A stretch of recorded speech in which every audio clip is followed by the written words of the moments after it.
8 पे कमीशन केंद्रीय कर्मचारियों की सैलरी में आ सकता है 44.44% का बम्पर उछाल। 26,000 तक होगी बेसिक सैलरी।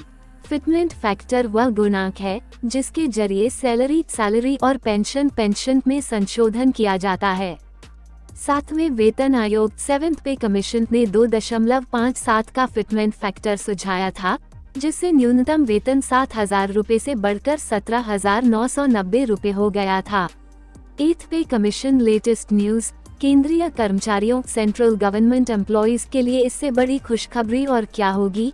खुद प्रधानमंत्री मोदी पीएम मोदी ने 8वें वेतन आयोग के गठन को मंजूरी दे दी है। साल 2026 में जब 7वें वेतन आयोग 7th पे कमीशन का कार्यकाल पूरा होगा, तब 8वें वेतन आयोग 8th पे कमीशन की सिफारिशें आएंगी।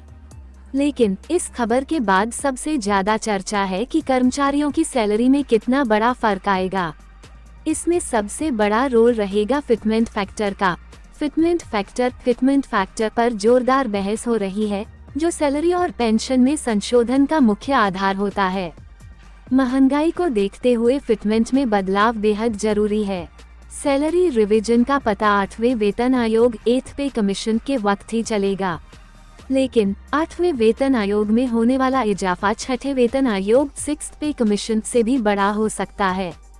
क्या है फिटमेंट फैक्टर और क्यों जरूरी? फिटमेंट फैक्टर वह गुणांक है जिसके जरिए सैलरी और पेंशन में संशोधन किया जाता है। 7वें वेतन आयोग 7th पे कमीशन ने 2.57 का फिटमेंट फैक्टर सुझाया था, जिससे न्यूनतम वेतन 7,000 रुपए से बढ़कर 17,990 रुपए हो गया था। अब 8वें वेतन आयोग 8th पे कमीशन में फिटमेंट फैक्टर कितना रखा जाएगा ये देखना होगा। वेतन आयोग के चेयरमैन 2026 तक अपनी सिफारिशें पेश करेंगे, उसमें ही इस बात का पता चल सकेगा। 8th पे कमीशन हर साल बदलेगी सैलरी। 7वें वेतन आयोग 7th पे कमीशन के गठन के बाद केंद्रीय कर्मचारियों की न्यूनतम सैलरी में सबसे कम इजाफा हुआ। दरअसल सैलरी को फिटमेंट फैक्टर के हिसाब से बढ़ाया गया। इसमें इसे 2.57 गुना रखा गया। इससे बेसिक सैलरी 18,000 रुपए की गई। अगर इसी फॉर्मूले को आधार माना जाता है तो 8वें वेतन आयोग में फिटमेंट फैक्टर की अधिकतम रेंज के तहत न्यूनतम सैलरी 26,000 रुपए हो जाएगी।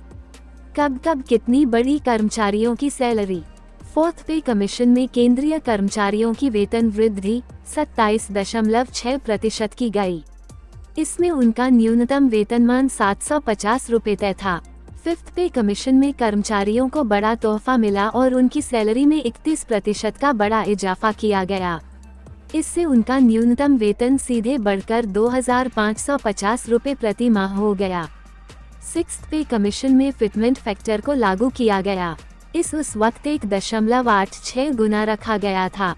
इससे कर्मचारियों को सैलरी में सबसे बड़ा हाइक मिला। उनकी न्यूनतम सैलरी में 54% का इजाफा हुआ। इससे बेसिक सैलरी बढ़कर 7,000 रुपए हो गई।